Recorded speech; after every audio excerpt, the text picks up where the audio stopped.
1880. On the American Great Plains, 60 million bison roamed free. 10 years later, fewer than 1,000 remained. What happened between those two moments transformed raw hides into coats that cost a year's wages. This is the story of how luxury fashion nearly drove an entire species to extinction. Kansas, Montana, North Dakota, 1878. As far as the eye can see, bison. Herds so dense they look like a brown stain on the horizon. When they move, the ground trembles. When they run, it sounds like thunder. But something has changed. In 1870, German tanners developed a new chemical process. For the first time, it was possible to transform raw bison hide into soft, pliable leather. Before this discovery, only hides tanned by Native American women were suitable for trade. Now, any hide will do. Summer hides, winter hides, old bull hides, they all have value. The race for bison hides begins. A professional hunter isn't an adventurer. He's a businessman. He leads a crew of 6 to 12 men, 1 or 2 shooters, 4 or 5 skinners, a cook, a wagon driver. Everyone receives a fixed salary or a share of the profits. The shooter uses a Sharps rifle, .45 or .50 caliber, long barrel, range of 400 yards. The rifle weighs 11 pounds. Ammunition costs money. Every shot needs to kill. A good shooter practices the stand, the technique of taking down the herd without the animals fleeing. He aims at the dominant animal. If the lead cow falls without making noise, the others get confused. They don't run, they just stand there. The best shooters kill 60 bison in a single stand. Some say Doc Zoll from Willingston killed 120 in a single afternoon. The hunter doesn't chase the bison. That's movie stuff. In commercial hunting, the shooter positions himself downwind. Bison have a keen sense of smell but poor eyesight. If the wind blows from the herd toward the hunter, the animals don't detect the human presence. The shooter lies in the grass. He uses an improvised tripod, sometimes his own crossed legs, to stabilize the heavy rifle. He places a wet cloth on the barrel to cool the metal between shots. The first shot is crucial. The lead cow, behind the shoulder blade, in the heart. If she falls silently, without bellowing, the herd doesn't flee. The hunter reloads, aims, fires, reloads, aims, fires. Within an hour, the field is covered with carcasses. While the shooter rests, the real work begins. The skinners arrive on horseback.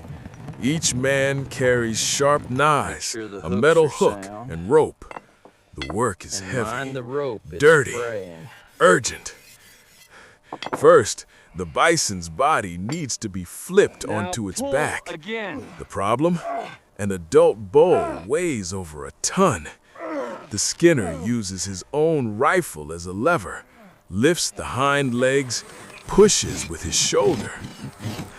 With the animal flipped, the cutting begins. A long knife opens the hide from neck to tail, then cuts along the legs. The skinner plants his foot on the animal's neck and pulls the hide off with brute force. A good skinner processes 20 to 25 hides per day.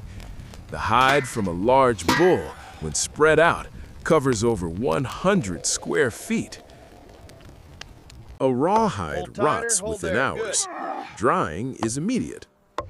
Right in the field, the men spread the hides on the ground with the fur side down. Wooden stakes, about 16 per hide, pin the edges, stretching the leather to its maximum. The plains sun does the work. In 2 or 3 days, the hide becomes hard as stone, rigid, brittle if folded wrong. Once dry, the hide is folded with the flesh side in, like the pages of a book. The piles grow. 10 hides, 50, 100. In summer, when the heat brings insects, the hides are sprinkled with arsenic to prevent larvae from destroying the merchandise. Thousands of hides are lost to rain. Others are destroyed by wolves that tear them apart at night. Waste is part of the business. For every hide that reaches market, 3 to 5 bison die. Inexperienced hunters miss the shot and lose the animal. Novice skinners ruin the hide during cutting.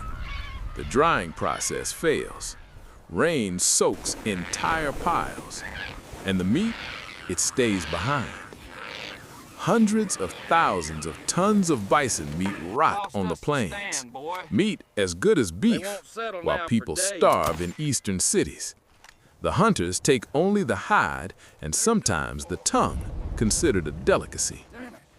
Colonel Dodge wrote in 1872, "Every hide sent to market represents 3, 4, or even 5 dead buffalo." That's the mathematics of extinction. The dried hides need to reach the eastern tanneries. The journey is long.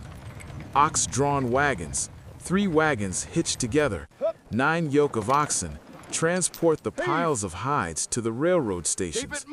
Dodge City, Fort Worth, Dickinson, Bismarck. Each dried bull hide weighs about 30 pounds. Cow hides, thinner and more valuable, weigh 10 to 20 pounds. A wagon carries hundreds of them. At the stations, the hides are pressed into bales using baling machines, the same ones used for cotton. The bales are labeled, weighed, and loaded onto freight cars. In 1872 alone, just the railroads serving the Southern Plains transported over 1,400,000 hides in a single year. How much is a bison hide worth? In the field, the hunter receives about $1 per bull hide.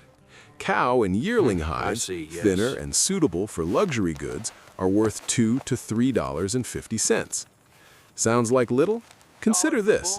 The average worker's wage in 1880 is $1 to $2 per day. A hunter who brings in 100 hides in a week earns the equivalent of months of factory work. But the value changes as the hide travels. In St. Louis, the same hide is worth $5. In eastern cities, New York, Philadelphia, Boston, the value can reach $10. And after being made into a luxury coat, the price jumps to $25, $50, $65. The last pair of coats made from the final hides sold for $125 each. Elk County, Pennsylvania. The Wilcox Tannery is the largest leather tanning operation in the world. 13 boilers powered by natural gas wells. 732 tanning vats. Each vat is 7 feet wide, 9 feet long, and 5.5 feet deep. Every year, this single factory processes over 333,000 bison and cattle hides. The hides arrive dry and rigid as boards. Stacked in the warehouses, they await the process that will transform them into soft leather. The smell is unbearable. Sulfur, ammonia, decomposing organic matter. Tanneries are always located on the outskirts of towns, far from the nostrils of polite society. The leather that will clothe the wealthy is born in a place the wealthy would never visit. Transforming a dried hide into soft leather takes months, sometimes more than a year. The first step is rehydration. The rigid hides are submerged in tanks of clean water. They remain underwater for days, sometimes weeks, until they regain the flexibility of fresh skin. The water softens the collagen fibers. The leather swells. It becomes pliable again, but it also starts to rot. The window of time is short. Workers with iron hooks rotate the hides in the tanks. They ensure the water penetrates evenly. They remove hides that are ready. The water turns murky with residue.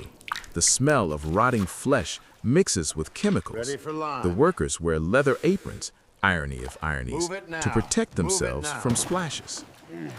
To make leather, the hair must come off, and the only efficient way is chemical.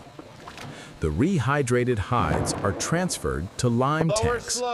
Calcium hydroxide, quicklite dissolved in water, is the main agent.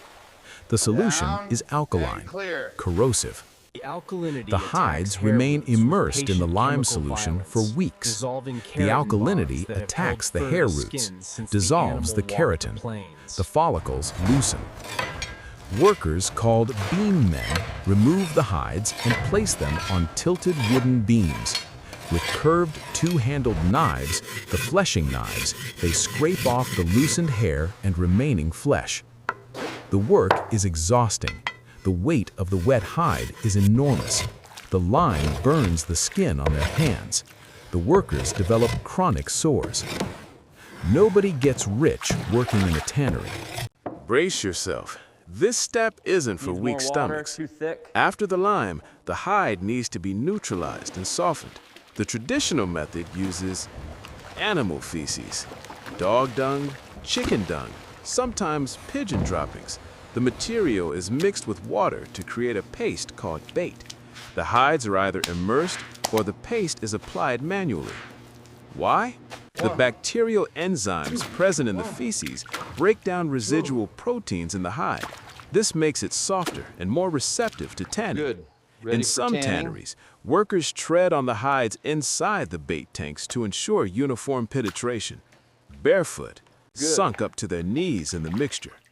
The bison coat that a lady will wear to the opera went through a dung bath. Now, the actual tanning. The main agent is tannin, a chemical compound extracted from tree bark. In the American Northeast, the preferred tree is the hemlock, the eastern hemlock. Its bark contains 10 to 12% tannin.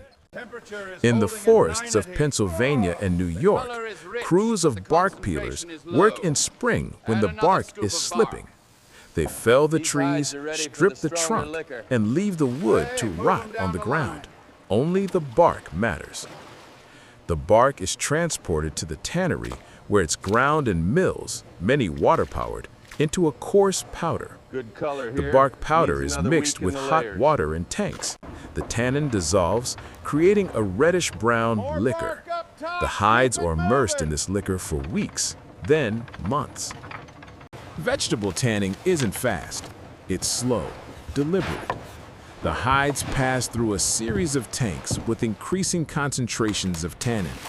The first tank is weak, the second a bit stronger, and so on. This gradual process allows the tannin to penetrate uniformly into the hide's layers. If the concentration is too high at the start, the exterior hardens before the interior absorbs the tannin. The result is poor quality leather. The total time? For bison leather, which is thick and porous, 6 months to over a year. Throughout this time, workers move the hides from tank to tank, check the penetration, test the flexibility. The tanner's craft requires patience and experience. When the process ends, the gray hide has transformed into reddish-brown leather. The hemlock tannin gives the leather a distinctive color. Perfect. In 1880, a revolution is coming: chrome tanning. Developed in Germany, this process uses chromium sulfate salts instead of vegetable tannin. The difference is dramatic. Vegetable tanning takes months. Chrome tanning, hours. In less than a day, the hide is tanned. But there are drawbacks. Chrome tanned leather has a bluish color. It needs to be dyed. It's softer, but less resistant to high temperatures, and the chemical waste is toxic. In 1880, chrome tanning is still experimental. The big tanneries continue using the vegetable method for most bison hides, but the writing is on the wall. Within a few years, chrome will dominate the industry. Bison leather, however, won't see this transition. The bison will already be gone. Tanning transforms hide into leather, but raw leather isn't suitable for high fashion. After the tanks, the leather goes through a series of finishing processes. First, controlled drying. The leather is stretched on frames and dried slowly to prevent cracking. Then, splitting. Blade machines divide the leather into layers. The outer layer, with the grain texture, is the most valuable. The inner layer, the flesh, is used for cheaper products. The leather is then fat liquored. Fish oils, beef tallow, or vegetable oils are applied to restore the softness lost in the process. Finally, polishing. Workers rub the leather with smooth stones or glass tools to even out the surface. Bison leather, with its distinctive marked grain, is prized precisely for its rugged texture. Not all bison leather is suitable for luxury fashion. Buyers from New York fashion houses are demanding. They look for specific hides from young cows slaughtered in winter between November and March, when the fur is densest and softest. These hides are called prime robes, top-quality pelts. The fur must be thick, shiny, without parasite marks or scars from fights. Old bull hides? Too thick, too coarse. They're used for industrial belts, not elegant coats. Merchants classify hides into categories: extra size, exceptional size, seasonable, standard winter quality, summer, less valuable, calf, from calves, the softest of all. A prime robe is worth 3 times a common hide. That's the hide that will become a Fifth Avenue ladies' coat. New York, 1880, Lower Manhattan. In workshops crowded with gaslight, master furriers transform leather into fashion. The furrier is a specialized craftsman. He examines each hide, assesses the thickness, the fur texture, the leather's flexibility. He plans the cuts to use the best areas, the back and flanks, and discard the damaged parts.